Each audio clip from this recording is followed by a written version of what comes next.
Y compartimos pantalla ahí. Tienen que estar viendo ya una presentación PowerPoint que se titula Medición de la satisfacción del cliente. ¿Está bien? Sí, profe, se ve. Sí, se ve bien, profe. Correcto. Bueno, creo que la vez pasada habíamos llegado a ver este tema hasta el requisito de la norma de ISO 9001 y acá es donde nos habíamos quedado, ¿verdad? En los métodos de medición, ¿verdad? Eh, así que retomamos la clase desde aquí. Bueno, podemos puntualizar que hay dos métodos, los métodos que llamamos reactivos, donde es el cliente el que decide dejarnos una queja, un reclamo, una sugerencia. Eso se denominan métodos reactivos porque parten de la iniciativa del cliente, o sea, hay una reacción del cliente. Y los métodos proactivos, que son los métodos donde nosotros salimos a encuestarle digamos, a consultarle al cliente. Y hay varios también. El más conocido son las encuestas, ¿verdad? Pero también se puede hacer a través de visitas al cliente o lo que llaman las personas de marketing un focus group. Que no vamos a desarrollar a fondo esa técnica porque es una técnica más en la mano de la gente de marketing, ¿verdad? Pero sí destacar que le llamamos a eso métodos proactivos porque nosotros vamos a preguntarle al cliente. Y también hay métodos indirectos, que son, por ejemplo, el comprador misterioso, mystery shopper, o inclusive puede ser una estadística de venta, ¿verdad? Estos son métodos indirectos donde nosotros no estamos midiendo directamente la satisfacción del cliente, sino estamos midiendo otro parámetro que nos permite inferir indirectamente la satisfacción del cliente. Por ejemplo, estadística de venta, podemos estar midiendo un parámetro de, bueno, si nuestro cliente nos compra es porque está contento. Y eso no es siempre cierto. Esto es muy importante que ustedes entiendan que nuestro cliente nos puede estar comprando por razones diferentes a que esté contento con nosotros, ¿verdad? Seguramente si hay muchas ofertas competitivas, y nuestro cliente nos sigue comprando, es probable que podamos concluir que el cliente está contento, pero no necesariamente, ¿verdad? Cuando la oferta no tiene muchas alternativas, entonces, digamos, existen otras razones por las cuales el cliente nos está comprando. Y quiero que piensen ustedes en su compañía de telefonía celular. Es más, voy a hacer una preguntita acá al auditorio, sin mencionar el nombre de la compañía de telefonía celular. Pero, Luz María, ¿hace cuánto vos tenés el contrato o tenés una línea de la compañía con la que estás trabajando actualmente? Luz María, la pregunta para Luz María. Y yo tengo celular de los 15, 8 años por ahí. 8 años, bueno. Y el mismo número siempre. Sí. ¿Y estás súper contenta con el servicio que recibís? Y no estoy contenta ni descontenta, o sea, me da igual, porque no uso Neutro. lo. Sí. Eh, pero bueno, pero usarás para WhatsApp, Sí, o sea, usarás sí, porque para... uso Wi-Fi. Sí, sí, sí. o sea, Tipo, no cargo loca, sí. claro, entiendo. Y, ok, entonces, fíjense que si yo soy tu proveedor de telefonía celular y considero que porque hace 8 años estás con mi compañía, ha de ser porque estás contenta, no es tan cierto, ¿cierto? No es tan Sí, cierto así que mismo. estás súper contenta con esa compañía, ¿cierto? Sí. Ok, Justo ayer me llamaron a ofrecerme una, tipo, una un plan y alternativa. cositas así, sí. Ah. ¿Y por qué no te vas? Pregunto, ¿por qué no te cambias de compañía? N- mm, Porque a mí me dijeron que en el interior abarca más esta compañía. Ok, Y como yo viajo muy siempre, entonces por eso, ¿verdad?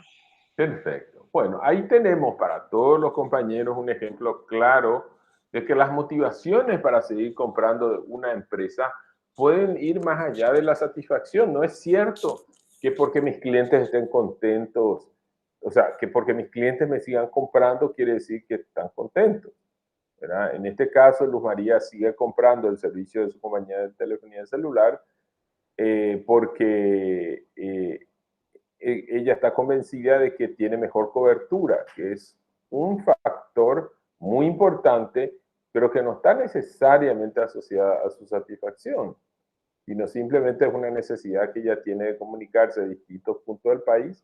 Entonces, bueno, como le dicen, esta es la empresa que tiene mejor cobertura, ahí está ella percibiendo. Bueno, hay otras razones por las cuales alguien podría no cambiarse de empresa, ¿verdad? Porque es mucho lío, por ejemplo. Porque le debo plata a la empresa, por ejemplo, no sé, saqué un celular a cuotas y si me cambio tengo que cancelar ese celular por el cual debo todavía 6 meses. Podría ser porque tengo la percepción de que los otros van a ser iguales de malos. O sea, hay muchas razones por las cuales yo no me cambiaría a lo mejor a otra compañía. Entonces, lo que es muy importante es que ustedes entiendan que no porque yo sigo comprando, eso quiere decir que estoy plenamente satisfecho con el servicio. Les pongo otro ejemplo, no sé, la universidad, el servicio de educación que ustedes están recibiendo. A lo mejor no están extremadamente contentos con el servicio, pero cambiarse de proveedor, ahí sí que sería complejo. ¿verdad? Irse a otra universidad, ¿verdad? Volver a matricularse, a lo mejor van a tener que pagar una cuota, ¿verdad? A lo mejor hay otras razones. Entonces, la Facultad de Ingeniería tampoco podría presumir, mis estudiantes están todos contentos, por eso siguen estudiando en mi universidad. No es cierto. ¿Okay? Entonces, bueno, es un concepto que es muy importante que entendamos porque a veces las empresas caen en el error de pensar que porque mis clientes me siguen comprando es porque están contentos. Y no es siempre cierto. Bueno, el primer método reactivo es el de los reclamos o quejas de clientes. ¿verdad? Entonces, acá en este método, yo lo que voy es manteniendo una estadística de reclamos y esa estadística de reclamos lo manejo como un indicador. ¿verdad? Es decir, en la presunción de que si tengo menos reclamos, mis clientes también van a estar más satisfechos, lo cual tampoco es 100% cierto. Y no es 100% cierto, en primer lugar, porque a veces los clientes no presentan un reclamo porque no tienen un canal para presentar el reclamo, ¿okay? Porque no saben cómo hacerlo. Piensen ustedes si no han tenido la historia de un producto de mala calidad y simplemente no han presentado un reclamo porque no tienen idea por dónde presentar el reclamo. O sea, no sé a quién llamarle, cómo quejarme, ¿verdad? Entonces, simplemente no lo hago, ¿verdad?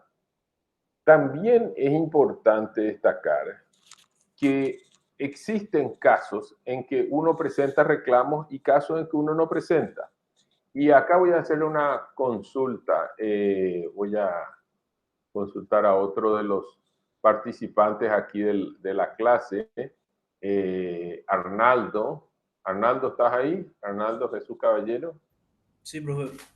Si vos presentaste alguna vez algún reclamo a una empresa, no importa que lo hayas hecho verbalmente, por escrito, por WhatsApp, por mail, por el medio que sea, ¿te quejaste alguna vez de algo?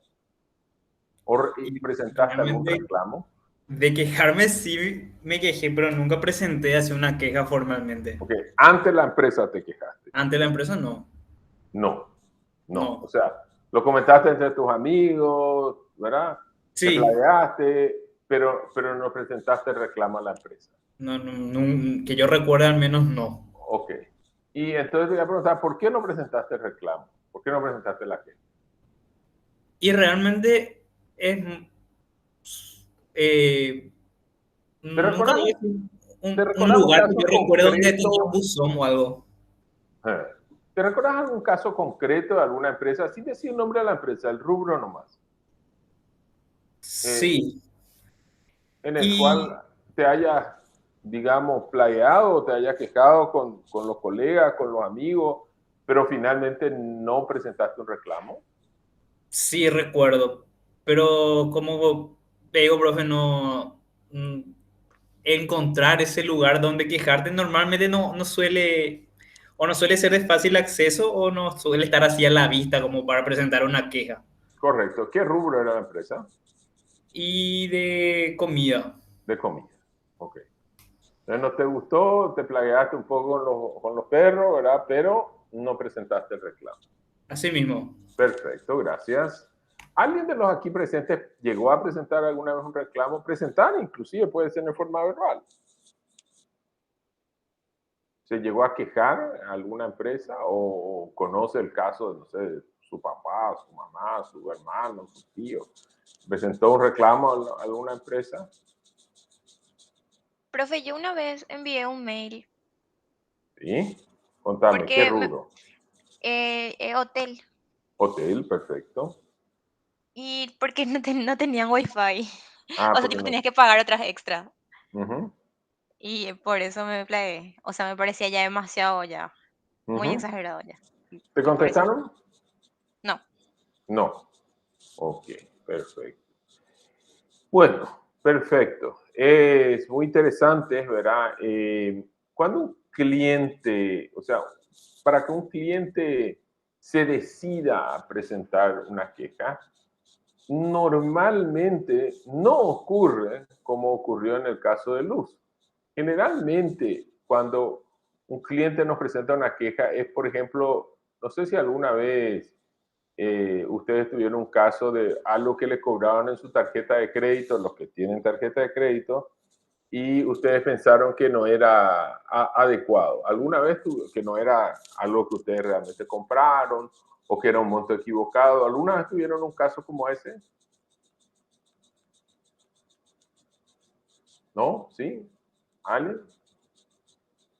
Bueno, yo les Profe, en cuento tarjeta no, pero en el súper sí. en el Super sí. Y te quejaste. No, porque cuando llegué a mi casa recién vi que me cobraron cosas que nada que ver. Ah, ¿y qué O que hiciste? no me Nada. cobraron descuentos que... Algo que suele pasar, profe, por ejemplo, yo que ando en el rubro gastronómico, es que alguien se queja al mozo, o alguien de algo que le vino mal o la comida que no le gustó y normalmente te suelen cambiar. Ok, perfecto. Sí.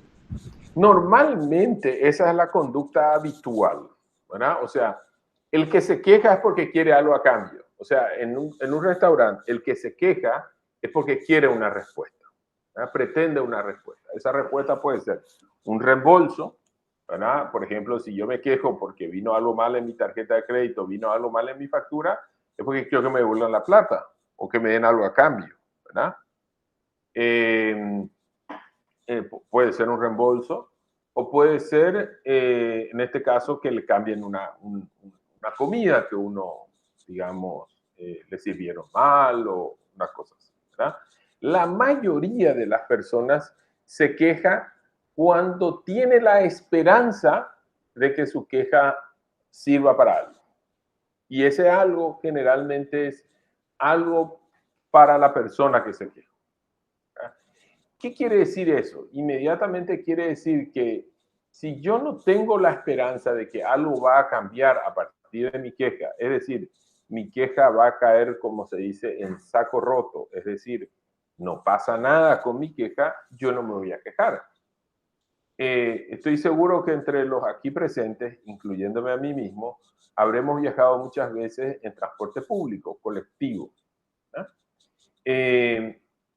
Y seguramente muchísimas veces estuvimos insatisfechos con algún aspecto del transporte público, porque olía mal, porque el asiento estaba podrido, porque era inseguro, porque el conductor conducía mal, porque, no sé, estaba roto alguna tabla o algún pedazo del piso, no sé, no me paró, me tiró con el bus en movimiento, o sea, la música que ponía era espantosa. O sea, quejas seguramente tuvimos muchas con respecto al transporte público. Ahora, yo le desafío a ver si alguien sabe o conoce a alguien que se haya quejado del transporte público. Nadie.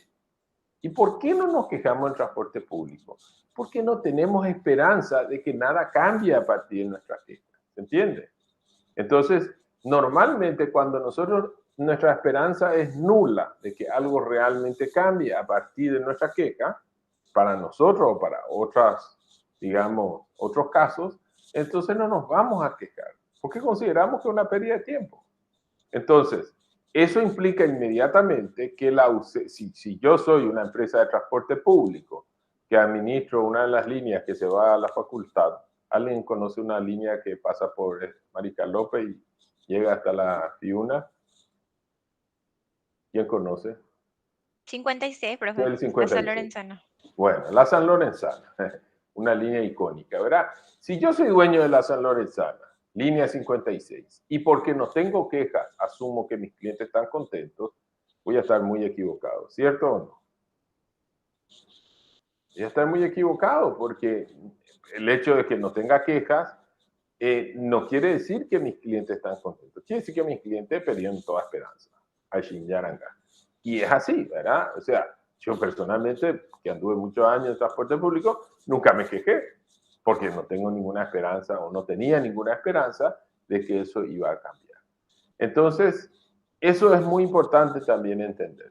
Ahora, si yo tengo un flujo sostenido de quejas y de repente las quejas aumentan, ahí sí puede ser como para que me llame la atención porque algo pueda estar fallando, ¿no? O sea, si yo... Profe, en el caso del internet, por ejemplo, que creo que la gente sabe quejar mucho a las compañías, ¿verdad?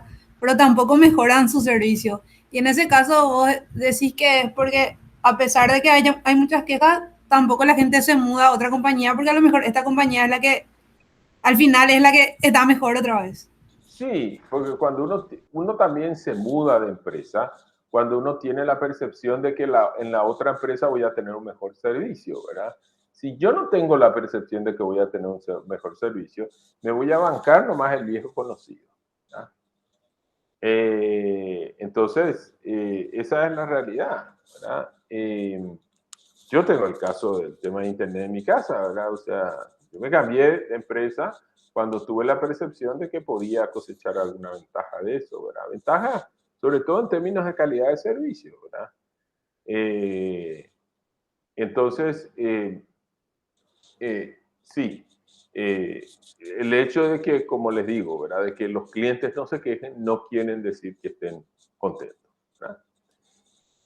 Entonces, la queja o reclamo, o sea, en otras palabras, que el cliente se queje, yo le tengo que agradecer porque, otra cosa que es muy importante es la siguiente.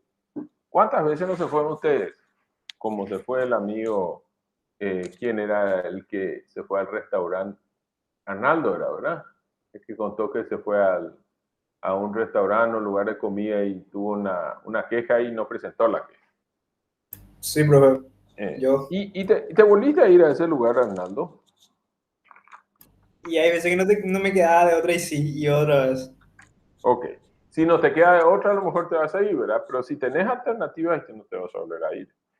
Entonces, es importante también entender que el hecho de que los clientes se quejen es una oportunidad muy importante para mejorar la calidad del servicio, porque generalmente se queja el cliente que nos va a seguir comprando.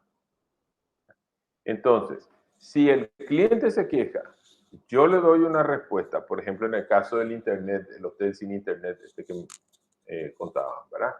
Y yo le doy una respuesta, es probable que si ese cliente tiene otra vez una oportunidad, va a volver porque va a sentirse escuchado, ¿verdad? Va a sentir que su queja tuvo un eco. Si no tengo eco, realmente es lo más probable que no vuelva. Pero muchas veces inclusive yo directamente si yo opto por no volver, normalmente no me voy a quejar. ¿Para qué me voy a quejar si ya sé que no voy a volver? ¿Se entiende? O sea, si yo tengo una mala experiencia en un lugar, y yo no voy a ir a reclamar en ese lugar. ¿Para qué? Si yo he decidido que no voy a volver, salvo que quiero que me devuelvan la plata nuevamente, ¿verdad? Entonces, las quejas y los reclamos tienen que tener algunas condicionantes. Entonces, en primer lugar, tengo que entender que el cliente se va a quejar si tiene una respuesta. Y eso va a condicionar el tipo de reclamos sobre los cuales van a ser los clientes, o sea, el tipo de, digamos, de temas que los clientes van a presentar. En segundo lugar, como ya les dije o como ya mencionamos, el cliente tiene que tener claro un canal para presentar sus reclamos. Si él no sabe por dónde presentar, no va a presentar. Si él no sabe, no ve un número de teléfono, un número de WhatsApp, un lugar donde presentar a través de una página web, algún canal le tengo yo que dar para que el cliente pueda presentar. Bueno, una vez que yo hice eso, puedo yo mantener alguna estadística de reclamos, porque finalmente lo que sí es cierto es que si yo tengo una cantidad de reclamos por mes y de repente aumenta en la cantidad de reclamos, es probable que eso indique que estamos teniendo algún problema en la calidad del servicio. Por ejemplo, voy a usar un ejemplo que no está acá, en delivery. Hay uno que es parecido, delivery. Si yo manejo una compañía que está vendiendo por delivery, o sea, por entrega a domicilio del producto al cliente, digamos, por ejemplo, qué sé yo, pizzas, entonces, y yo tengo una cantidad creciente de reclamos un mes para otro, por ejemplo, por llegada tardía o por demora, entonces, sin lugar a duda, eso puede estar indicando que hay algún problema. Sobre todo si yo vengo teniendo una cantidad estable, 3, 4, 5 reclamos por mes, y de repente eso crece, ¿verdad? De 3, 4, 5 tengo 10, 12, 15. Quiere decir que hay algún problema. Y bueno, entonces tengo que tener algún tipo de estadística de reclamo, ¿verdad? Normalmente conviene, ¿verdad? Que mis estadísticas de reclamos sean sobre el volumen también. O sea, no tener un número absoluto nomás, 3 reclamos, sino decir 3 reclamos por cada, no sé, 1000 pizzas vendidas. ¿Entiendes? Entonces, el denominador de la ecuación es, digamos, una medida de volumen.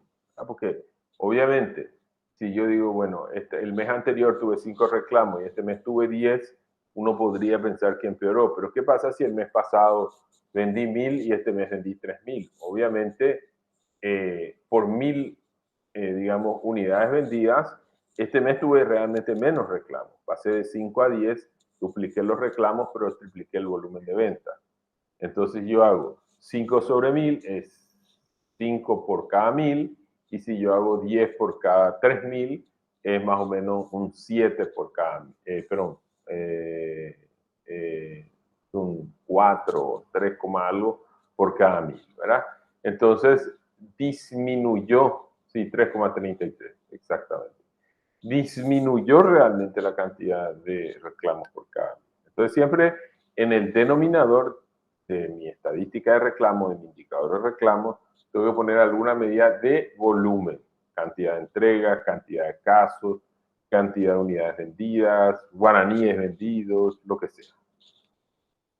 Bueno, y entonces puedo llevar una estadística de reclamos, y a través de eso tengo un indicador parcial, indirecto, de la satisfacción del cliente. O más bien deberíamos decir que los reclamos son un indicador de insatisfacción, ¿verdad? Que, como ya dijimos, el cliente va a presentar un reclamo en el caso que esté insatisfecho. Pero también están los buzones, libros de sugerencias, o WhatsApp, o sitios web donde uno pueda presentar un reclamo. Y nuevamente este es un método pasivo, ¿verdad? Hoy en día ya veo que se usan muy poco los buzones escritos, ¿verdad? Pero es una metodología que en otros países se usa todavía bastante, ¿verdad? Y es importante que esta metodología no tiene validez estadística, pero es útil a nivel cualitativo, ¿verdad? O sea, a nivel de tener información. Bueno, los canales para captar sugerencias, que pueden ser WhatsApp, buzón, libro de sugerencias, lo que sea, tienen tendencia a captar opiniones de clientes que están muy contentos o muy descontentos. El cliente intermedio no va a presentar una queja o una sugerencia, ¿verdad? Es recomendable, si van a usar buzones físicos, tener algunos formularios preimpresos. Y algo muy importante, si ustedes tienen buzones o libros de sugerencia, tienden más a captar la opinión acerca del punto de venta y no opiniones globales de productos o servicios. Es decir, si yo, por ejemplo, tengo un lugar donde la gente va a pagar un servicio, no sé, por ejemplo, pongo, digamos, en el salón de la ANDE, que hoy en día es cada vez menos usado eso, pero todavía hay gente que va a pagar su factura de ANDE en la ANDE, ¿verdad? La mayoría porque no quieren pagar la comisión. Entonces, si yo pongo un buzón de sugerencia en la ANDE, me van a hablar sobre el lugar, sobre el servicio de cobranza, por ejemplo, ¿verdad? Me van a decir que la fila es larga, que el aire luego no andaba, que no sé, que el lugar es chico. Me van a hablar del lugar, no me van a hablar del servicio. El servicio es el servicio de energía eléctrica.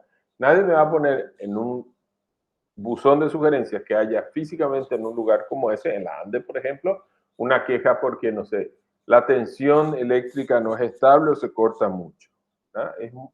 Podría ocurrir, pero es difícil que ocurra que la gente haga un reclamo sobre el servicio en un punto físico.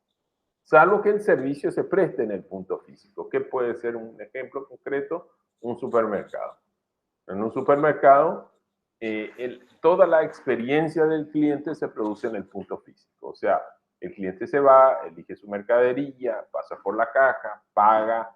Entonces ahí la experiencia completa está asociada al punto físico y ahí sí es válido hacer una entrevista en el punto físico. Otro ejemplo sería, algún ejemplo que ya les mencioné, el caso de un aeropuerto. Un aeropuerto, una terminal de ómnibus, la experiencia del cliente se produce en el punto físico. Entonces ahí sí se puede hacer una encuesta. O sea, yo tengo que tener en cuenta entonces un mecanismo que me permita evaluar lo que yo quiero evaluar.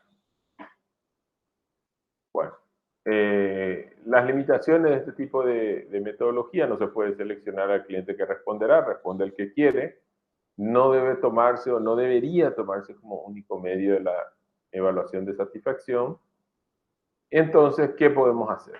Y podemos hacer encuestas. Encuestas realmente podríamos decir que es el rey de los mecanismos de medición de la satisfacción del cliente. Es el más utilizado.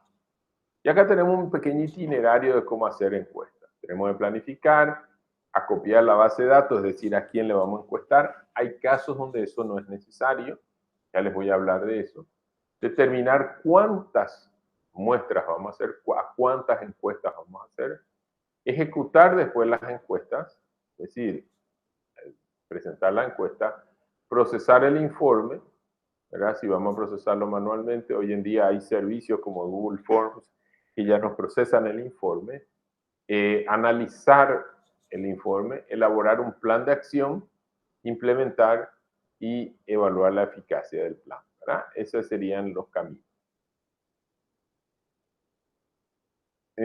Bueno, entonces planificar las encuestas, tenemos que pensar a quién se le va a encuestar, de dónde vamos a extraer una base de datos, si se aplicará algún filtro.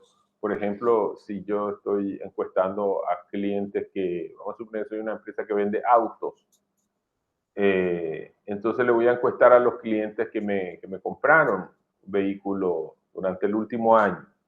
Entonces, digamos que a lo mejor voy a decidir excluir a los clientes que me deben más de 2 cuotas, porque ese cliente a lo mejor va a tener un sesgo en la respuesta, porque a lo mejor, no sé, ya le llamé, le amenacé con enviar la Inforcon, le envié un telegrama colacionado para que me pague la cuota. Ese cliente no está contento. Yo le digo, ¿qué tal el auto? Una porquería. Realmente no es que el auto sea una porquería o el servicio sea una porquería, sino a lo mejor el cliente está descontento porque le estoy, digamos, aplicando un poquito de presión para hacerle una cobranza. que es normal, ¿eh? Si un cliente debe, la empresa probablemente va a hacer esto, ¿verdad? O sea, la mayoría de las empresas tienen una política donde, bueno, a los 30 días te llaman amablemente a recordarte que paguen. A los 60 días a lo mejor la amabilidad es un poquito menor. A los 90 días ya te llaman y te dicen que lastimosamente te van a poner Inforcon si no pagas. Y después de 120 días ya te van a decir que van a enviar tu caso al abogado, ¿verdad? Entonces, esto es lo normal. Obviamente, a ese cliente a quien ya le amenacé con enviar la Inforcon, a ese no le voy a encuestar. Pero tengo que tener en cuenta que los filtros no produzcan un sesgo en la encuesta, es decir, un sesgo que no quiero, ¿verdad? Un sesgo indeseado, ¿verdad? Bueno, después tengo que preguntarme si se requiere alguna segmentación de los resultados. Segmentación quiere decir si voy a querer segmentar por edad, por zona, por producto, ¿verdad? Y esta segmentación es importante sobre todo a la hora de elegir digamos, de procesar los datos en forma estadística y decidir el tamaño de la muestra. Porque en general, para tener una muestra estadísticamente significativa, tengo que tener una muestra por cada segmento. ¿Ah? Por cada segmento quiere decir, por ejemplo, si quiero separar el nivel de satisfacción de Asunción y Ciudad del Este, o Asunción e Interior, entonces tengo que tener una muestra significativa en Asunción y una muestra significativa en la otra zona que quiero separar. Por lo tanto, la segmentación, como dice acá la nota, aumenta el tamaño de la muestra. Porque si mi tabla de muestreo me dice que tengo que tomar 300 muestras, si yo voy a mezclar todo, tomo 300 muestras. Pero si quiero separar Asunción, tengo que tener 300 muestras en Asunción y 300 muestras en el otro lugar. Por ejemplo, vamos a suponer que tengo una sucursal en Ciudad del Este, pues tendré que tener 300 muestras en Asunción y 300 en Ciudad del Este. Después hay que diseñar las preguntas, ¿no? Hay que decidir cómo se va a realizar la encuesta. Puede ser personalmente, telefónicamente, por internet. Acá no figura por WhatsApp, Google Forms, que es realmente el método hoy en día el más utilizado, ¿verdad? Si tengo el teléfono del cliente, Google Forms es lo mejor, ¿verdad? Se utilizará algún método para promover la respuesta, quiere decir, para estimular la respuesta. A veces algunas empresas se premian, dan algún descuento, algún premio, algo para estimular al cliente a que presente una encuesta, a que responda una encuesta. Hay que decidir si se va a enviar a toda la base de clientes o se va a realizar por muestreo. Y hay que decidir, sobre todo en las encuestas telefónicas y también en otro tipo de encuestas, si la encuesta la va a hacer la empresa, o sea, la empresa que digamos, patrocina la encuesta o que, digamos, quiere saber la satisfacción de sus clientes o va a tercerizar. En el ejemplo que alguna vez les comenté de que nosotros hicimos la encuesta del aeropuerto, en ese caso se tercerizó la encuesta. La DINAC es dueña del aeropuerto, la Dirección Nacional de Aviación Civil, y ellos tercerizaron en nosotros la realización de la encuesta. Y también el tema de procesamiento. O sea, nosotros le hicimos la encuesta.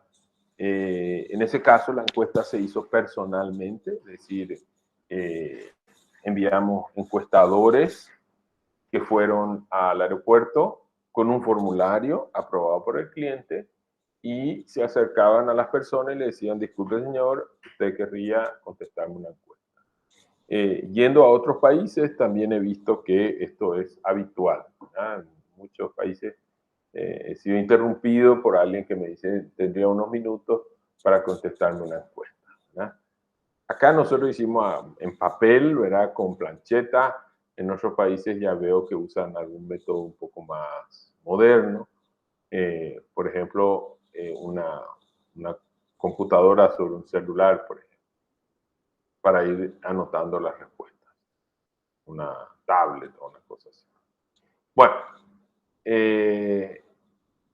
Pues la encuesta puede realizarla la empresa, como les dije, en este caso, si fuera el aeropuerto, sería que lo realice la DINAC misma o una empresa tercerizada. En este caso, contratar una empresa, que es lo que en este caso hizo la DINAC, contrató a nuestra empresa Excel Consultores para hacerle la encuesta. ¿Qué ventajas tiene que la ejecute la empresa? A veces puede tener un sesgo. Si yo soy un funcionario de la empresa y a mí me dicen que está muy insatisfecho, a lo mejor yo puedo tener un sesgo y no anotar eso, y sobre todo si yo estoy involucrado en la prestación del servicio. Esa es una desventaja. Una ventaja es que los encuestadores conocen mejor los productos y servicios. Entonces, cuando un encuestador de la empresa hace la encuesta, es más fácil que el encuestador conozca el producto. Posibilidad de tomar acciones rápidas, porque el encuestador escucha y así al día siguiente o esa misma tarde ya puede estar tomando acciones, sobre todo cuando detecta que hay un caso grave, ¿ya? Pero un problema es que distraen los recursos internos de la empresa. Entonces, si es una empresa tercerizada, en primer lugar hay independencia de intereses, o sea que voy a tener algo objetivo, porque el encuestador no tiene ningún interés en ese servicio. No se distraen recursos internos de la empresa, pero se tiene menor conocimiento del producto. O sea, que podría ocurrir que la empresa tercerizada no conozca a fondo el producto. Entonces, se pueden producir confusiones porque no se conozca adecuadamente el producto. Entonces, yo no conozco el producto, no le explico bien al cliente y el cliente puede tener una confusión. Por ejemplo, si alguna vez viajaron en el aeropuerto, hay un punto de entrada a la zona restringida, después hay un chequeo de seguridad de rayos X y después hay un chequeo de pasaportes de salida. Entonces son tres cosas que el que conoce bien ese servicio lo va a preguntar bien, pero si yo no lo pregunto adecuadamente y le pregunto al pasajero cómo fue el proceso de seguridad, entonces él puede interpretar que seguridad es cualquiera de esos tres puntos. Entonces lo que puedo tener es un desvío de la respuesta cuando el cliente me contesta, sí, me atendieron muy bien en seguridad, me atendieron muy mal en seguridad. Pero ¿a qué se refiere? ¿Se refiere al chequeo del pasaporte para la entrada? ¿Se refiere al chequeo de rayos X? ¿O se refiere al chequeo de migraciones? Son tres chequeos diferentes. Entonces, por eso es que si voy a subcontratar a una empresa tercerizada, tiene que ser alguien que conozca muy bien el producto o servicio. Tiene que conocer muy bien para saber a qué se está refiriendo y asesorarle al encuestado. Sobre todo cuando son servicios complejos como ser, por ejemplo, un aeropuerto. Y bueno, yo trabajé muchos años en un banco y ahí también teníamos servicios complejos. O sea, hay que saber distinguir entre un servicio y otro. Por ejemplo, nosotros una vez subcontratamos una empresa cuando estábamos en el banco y la gente tendía mucho a confundir el servicio de depósitos nocturnos o depósitos,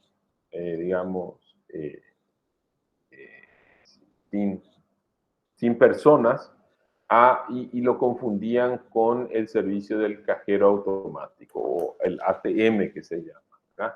El ATM es la máquina donde yo retiro dinero, ¿verdad? Y algunos ATM permiten que yo inserte un sobre y deposite en el ATM. Y la mayoría de las sucursales bancarias tiene otro servicio que tiene distintos nombres según el banco, donde yo hago un depósito de dinero en una máquina también, ¿verdad? Entonces son servicios diferentes, pero como las dos son máquinas y están una al lado de la otra, entonces el cliente puede confundirse cuando yo le pregunto el servicio de depósito fuera de hora, y me puede contestar por el servicio de depósito en el ATM, confundiendo un servicio por otro. Entonces, Si de entrada yo no sé lo que estoy preguntando, entonces obviamente las respuestas van a estar todas mezcladas y no voy a poder sacar ninguna conclusión. Entonces, la recomendación es, si van a tercerizar, asegúrense de que la empresa tercerizada conozca muy bien el servicio, esté adecuadamente entrenada. Bueno, el tamaño de la muestra se puede recurrir a unas tablas. A ver si está publicado la tabla. Hay una planillita Excel que yo les suelo proporcionar, donde están las tablas por tamaño de población. Y fíjense que es muy interesante de que para, por ejemplo, un nivel de confianza de 90% y un margen de error de 5%, que son parámetros estadísticos que habitualmente se usan en las encuestas de satisfacción, o sea, 5% es un margen de error aceptable. Estos son los tamaños de las muestras. Fíjense, para 500 es 217, o sea, casi la mitad. Para 1000 es 278, que representa un 28%. Y para 10.000 es 370, que representa un 4%. O sea, ¿qué es lo que les quiero decir? Que no hay que cometer el error de pensar que un porcentaje va a estar bien. Por ejemplo, si vamos a encuestar 10%. ¿Pero por qué 10%? No, hay que partir del error tolerado y del intervalo de confianza requerido.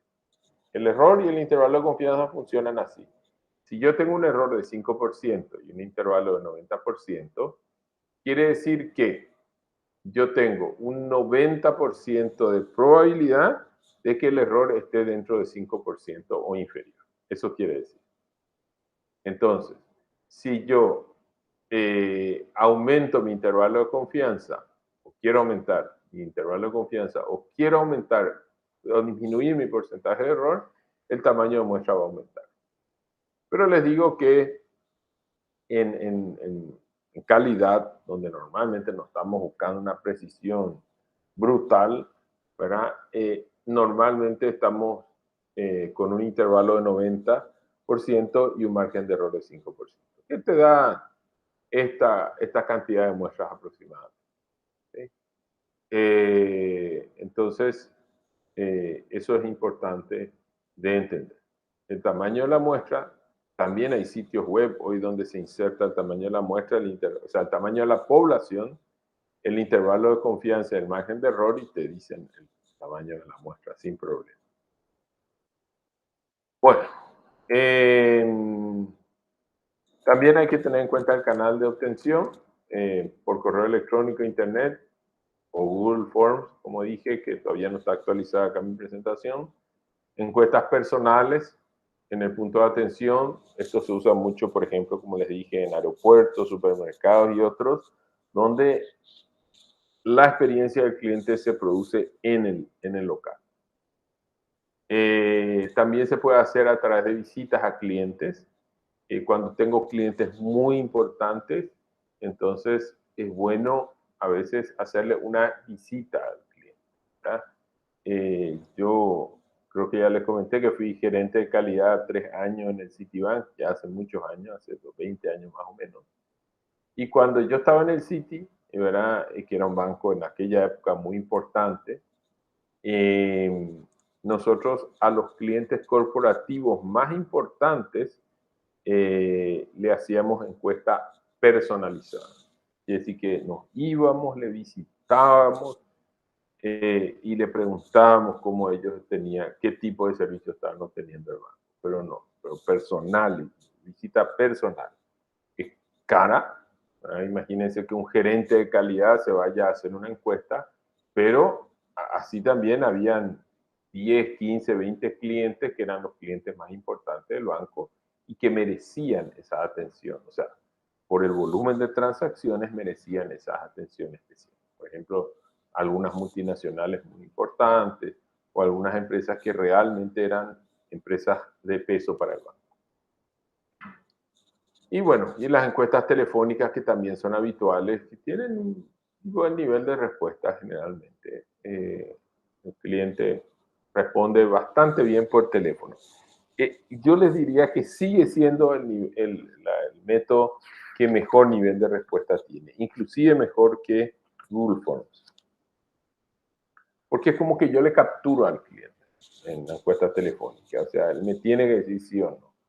Pero hace poquito, no tan poquito, hace un año más o menos, se hizo unas encuestas, por ejemplo, por el tema de COVID, y fueron encuestas telefónicas, ¿verdad? Y la organizó una empresa, no sé, multinacional muy importante, un organismo internacional, no sé si era la OMS o alguno de estos, y esas encuestas fueron totalmente telefónicas.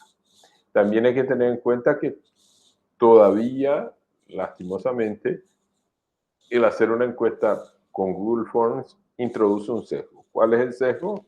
Que normalmente voy a tener una mejor calidad de respuesta de la gente que tiene más, que está más amistada con la tecnología, ¿verdad? O sea, muy difícil pensar que, no sé, una persona de 75, 80 años va a contestar a un Google Forms.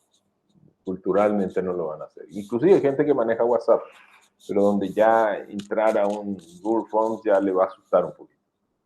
Entonces, tenemos que pensar también qué tipo de clientes queremos encuestar, ¿verdad? Por ejemplo, si yo quiero encuestar a los alumnos de la FIUNA, sin chistar voy a usar Google Forms, porque yo sé que son todos jóvenes, que manejan muy bien la tecnología, que todos tienen celular, que todos tienen WhatsApp, bueno, entonces, pero si quiero, por ejemplo, encuestar sobre el programa Tecoporá, por ejemplo, Tecoyoyá, que son dos programas de la Secretaría de Acción Social orientados a personas de escasos recursos, probablemente no voy a elegir la encuesta digamos, por WhatsApp.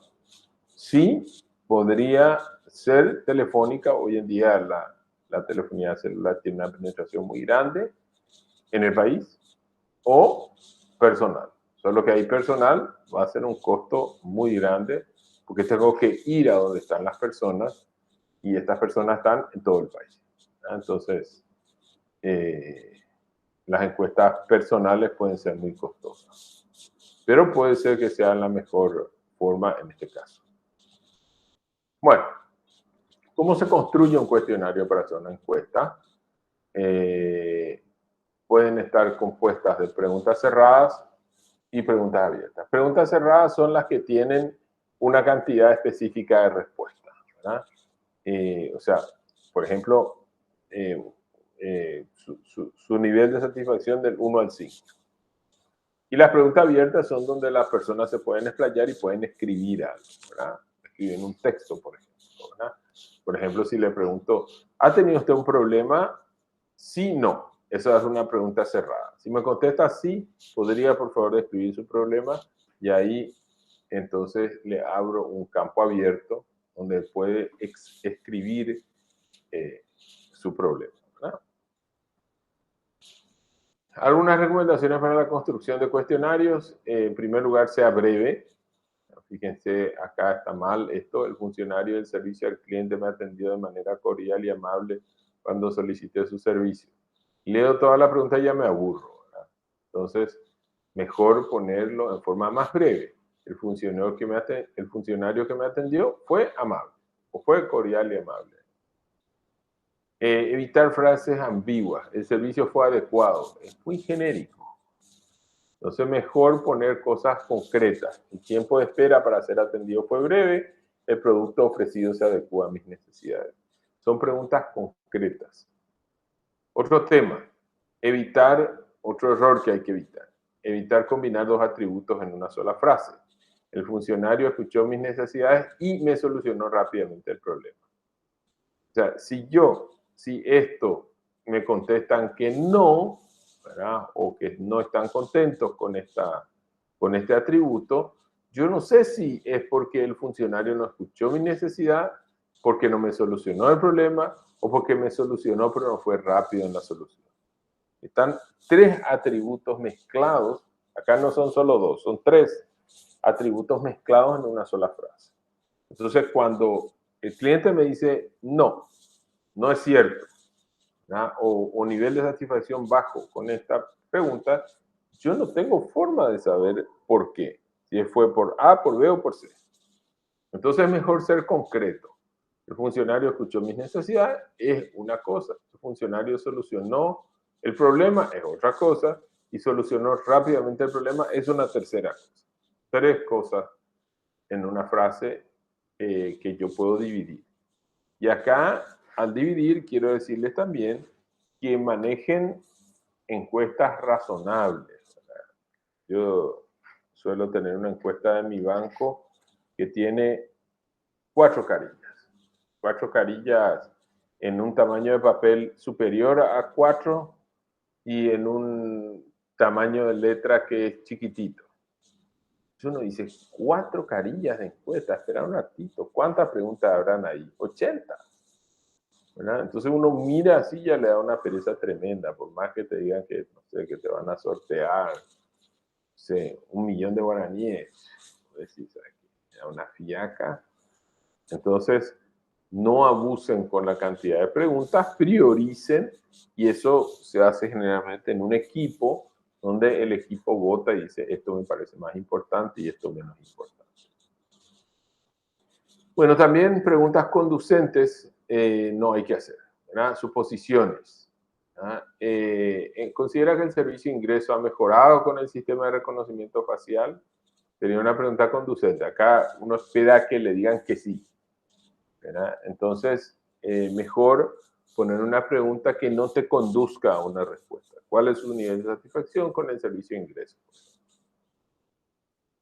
Y a esto hay que asociarle una escala, ¿verdad? Por ejemplo, una escala muy común es esta.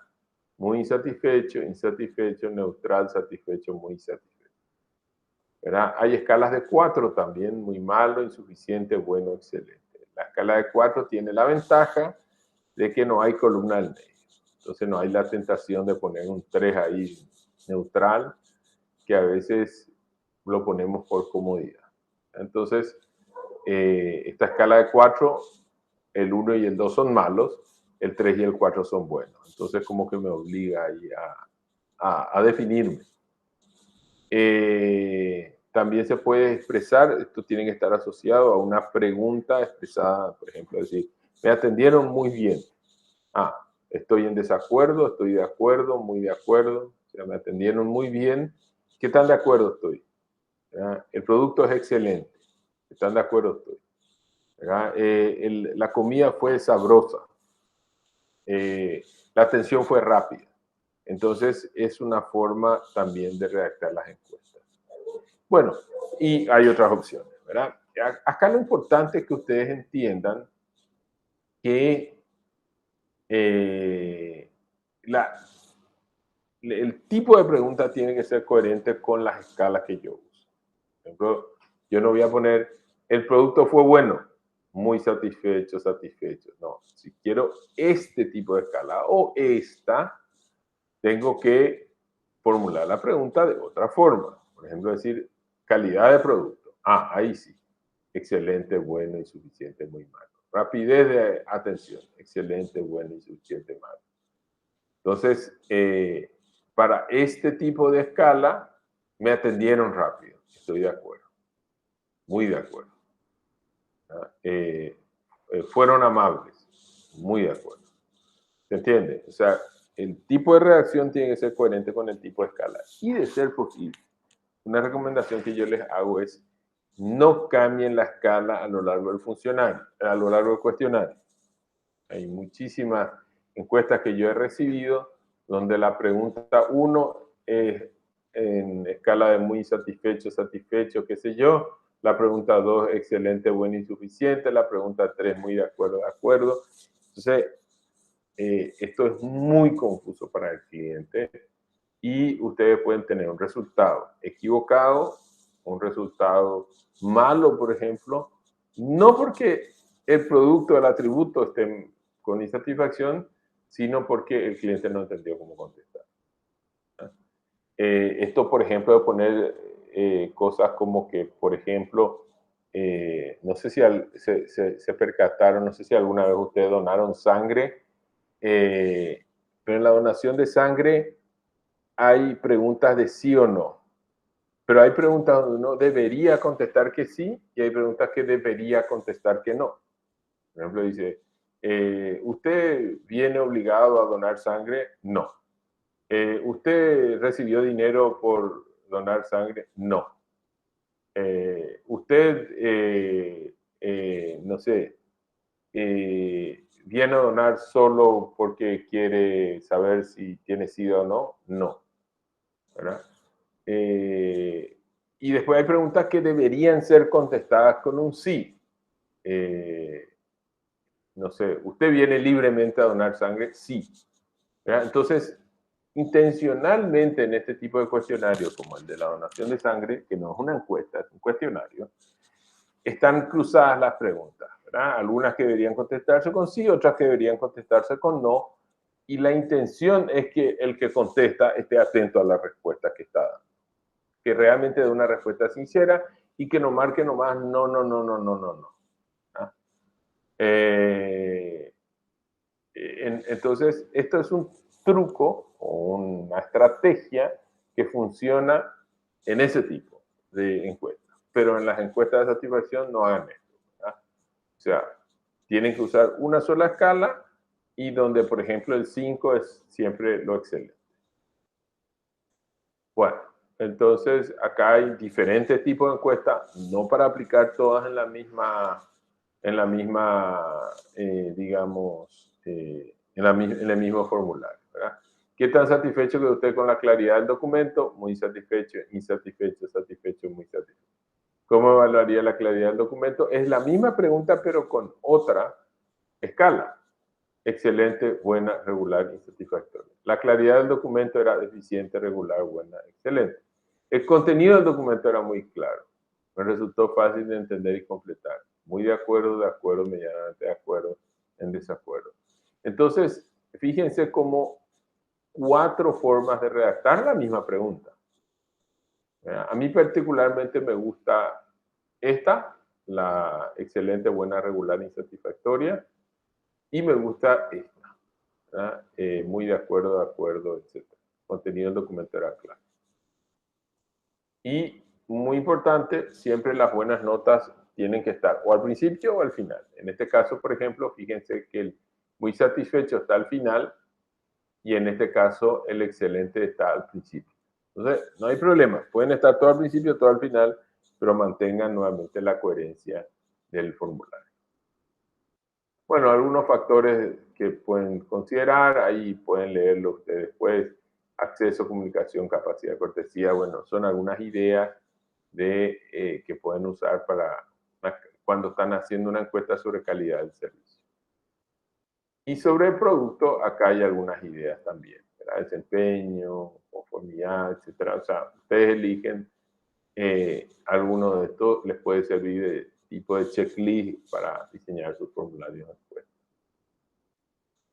Bueno, una vez que diseñé el formulario, puedo hacer una prueba piloto. El objetivo de la prueba piloto es verificar si las preguntas se entienden. A veces puedo hacerlo en un grupo de personas dentro de mi propia empresa y administrarle, o si no, elegir un grupo pequeño de clientes y hacerle una encuesta a los clientes y después preguntarle, ¿entendieron la pregunta? ¿No hubo un problema de interpretación? Porque a veces uno sin querer pone preguntas confusas. Entonces, la prueba piloto me va a ayudar a pulir el formulario, ¿no? Que puede ser, como les dije, en un pequeño grupo de clientes o inclusive administrándole a algunos funcionarios de mi propia organización que no estuvieron involucrados en la confección del formulario. Entonces, son adecuadas las preguntas, no olvidamos alguna, se puede completar con facilidad, la información que se va a obtener es válida. Algunas otras consideraciones. La cantidad de preguntas tiene relación con la complejidad del servicio y el nivel de importancia para el cliente. Si a mí me llaman y me preguntan de un servicio que tiene mucha importancia para mí, por una cuestión, a ver, ¿qué puede ser un servicio? Mi banco me llama y me pregunta. El servicio de un banco, tarjeta de crédito, cuenta corriente, etcétera, caja de ahorro, tiene mucha importancia. Para un pequeño empresario tiene mucha importancia. En mi caso, yo soy un pequeño empresario, ¿verdad? Entonces, yo voy a darle el tiempo al banco. Si me quiere hacer una encuesta, le voy a dar y le voy a contestar su respuesta. Pero si viene algún servicio que no tiene mucha importancia para mí, que es relativamente poco importante, no sé qué puede hacer un servicio. Voy a pensar en algún ejemplo. El delivery de la pizza, que viene a traerle pizza. Yo no compro pizza por delivery, pero mis hijos sí. El delivery de la pizza. Me quiere hacer una encuesta, probablemente le voy a contestar 5 preguntas que me tomen 5 minutos, pero no más que eso. No es un servicio de vida o muerte para mí. Entonces, es muy importante entender cuán importante es el servicio para el cliente, y les diría yo que la cantidad de preguntas tiene que ser en función de la importancia del servicio para el cliente. Otro ejemplo, el seguro médico de salud, ¿verdad? O sea, estando yo en una familia de 5 personas, con 3 hijos, con una madre anciana, la calidad del servicio de salud es muy importante en mi vida personal. Entonces, probablemente si mi empresa prestadora de servicio de salud, seguro de salud, me quiere encuestar, voy a darle bola al tema, ¿verdad? Que es importante el servicio. Entonces, es también importante que ustedes dimensionen su formulario en función a la importancia que ustedes crean que va a tener el servicio para el cliente. En algunos contextos puede ser conveniente garantizar el anonimato de las respuestas, pero en ese caso sí o sí tienen que delegar el manejo de la respuesta a un tercero. ¿Cuándo es esto? Cuando ustedes consideren que el cliente no va a estar dispuesto a darles una respuesta sincera si saben que se le va a identificar al cliente. El ejemplo más clásico es el estudiante, ¿verdad? El estudiante que está contestando una encuesta con respecto a la calidad del servicio de un profesor, va a pensar 2 veces antes de bajarle la caña a un profesor si es que no se garantiza su anonimato.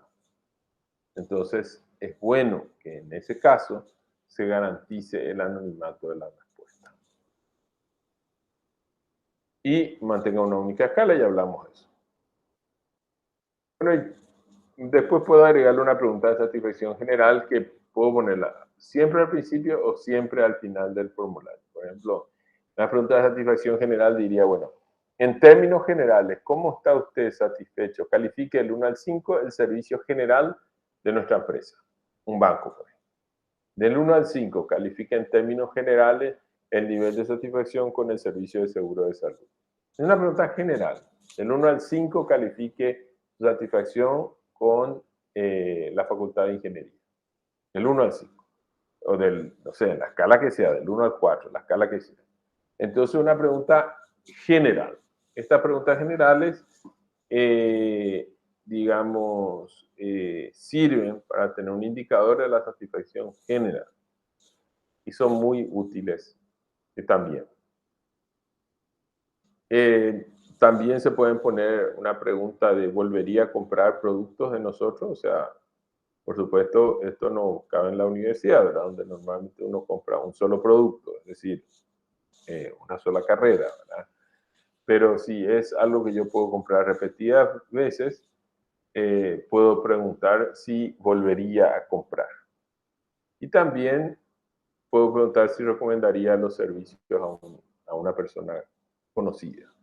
Si alguien me dice que está contento, que volvería a comprar y que recomendaría nuestro servicio, ese es un cliente contento realmente. Y estas trío de preguntas de satisfacción, intención de recompra y recomendación, intención de recomendar, generalmente se le llaman preguntas de fidelidad. Porque si contesta las 3 que sí, o lo contesta las 3 que todo bien, muy satisfecho, volvería a comprar los productos definitivamente sí, recomendaría definitivamente sí, bueno, quiere decir que es un cliente, se llama fidelizado. Bueno, y lo que después hay que hacer es analizar siempre lo que salió de la encuesta y establecer un plan de acción. Voy a ir rapidito con esto porque vamos a ver después algunas clases.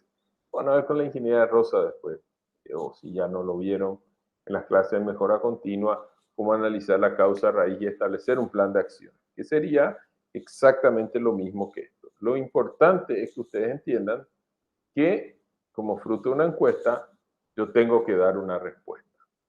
Y bueno, con esto entonces terminamos lo que es la clase de hoy y les voy a plantear un ejercicio de elaboración de encuestas y también importante, les voy a asignar el ejercicio que hicimos de evaluación de proceso. Habíamos dejado la última parte de ese ejercicio, que era la parte de los indicadores, no formaba parte de lo que hay que entregar y ahora les voy a pedir que completen eso también porque con la ingeniería Rosa ya dieron la clase de indicadores. Entonces vamos a dar un plazo también para en ese ejercicio del análisis de proceso analizar también o proponer también un indicador. Bueno, preguntas, comentarios con respecto a lo que vimos hoy.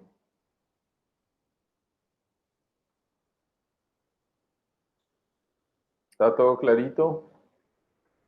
Por mi parte, sin consultas, profe. Bueno, excelente.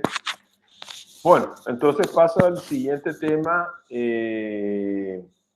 Ya con esto termina la clase de hoy. El que se quiera retirar de la clase puede hacerlo. Y si hay alguien que tenga alguna consulta con respecto al trabajo práctico, este es el momento de presentar. Si hay alguien que tiene alguna consulta. Voy a seguir grabando esa parte porque entonces si alguno no tiene la oportunidad de ver o los compañeros que no están pudiendo asistir hoy a la clase, entonces puedan hacerlo. Algo muy importante antes que me olvide. El próximo lunes tenemos el examen, ¿eh? Y como ya les anuncié en el grupo, el examen va a ser presencial. Hace unos días tuvimos una... porque en la clase pasada ustedes me habían pedido a ver si el examen no podía ser virtual. Yo no tengo problema de que sea virtual, pero en esta semana tuvimos una reunión de profesores de la cátedra y se aclaró que todos los exámenes tienen que ser en forma presencial sí o sí y que solamente se van a tomar en forma virtual si hay alguna razón muy fuerte de parte de algún alumno individual. O sea, el paso a la virtualidad va a ser una elección individual o digamos, una concesión individual para algún alumno que por algún motivo, no sé, por ejemplo, se encuentre de viaje o alguna cosa por el estilo. Pero tiene que estar muy bien justificado, ¿verdad? Porque, bueno, ustedes cuando se inscribieron en la Facultad de Ingeniería, se inscribieron a un curso presencial. Entonces, digamos, por más que ahora estuvieron un año y piquito asistiendo en la virtualidad, ahora que las condiciones están dadas, la instrucción que nosotros tenemos es de que el examen sea presencial. Entonces el examen va a ser presencial, va a ser a libro abierto. A libro abierto quiere decir pueden tener su teléfono celular, las presentaciones, todo lo que quieran a mano. Pueden llevar su computadora, su notebook, lo que quieran. Ya no sé si va a haber tanto espacio, nomás va a andar abriendo demasiado, digamos, accesorios y vamos a rendir en un aula que les comunicaremos seguramente el día, ¿verdad? Entonces, que quede clarito que el examen va a ser presencial. Profe, y sería Sí, a las 19 horas, a ¿verdad? las 19 horas, en el horario de clase, correcto. Dale, ok. Correctísimo. En la facultad. Así que nos veremos el próximo lunes. Nos conoceremos personalmente.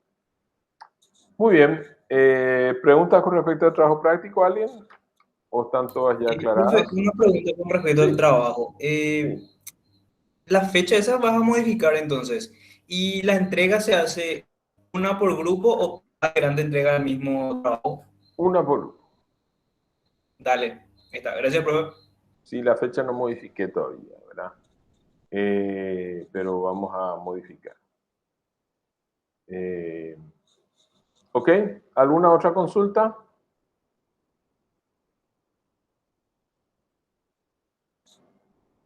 Muy bien, si no hay consulta, entonces es todo por hoy. Les agradezco la atención y nos vemos el próximo lunes. Yo voy a estar reiterando todas estas instrucciones a los compañeros en el grupo de WhatsApp, que veo que es un método muy eficaz para comunicarnos de los detalles para el examen del próximo lunes. Nos vemos el lunes. Gracias, Todo lo profe, que- nos vemos. Todo Dale, lo profe. que Gracias. desarrollamos hasta hoy entra en el examen, incluyendo De acuerdo, la profe. clase 2. Gracias. Gracias a ustedes. Hasta luego.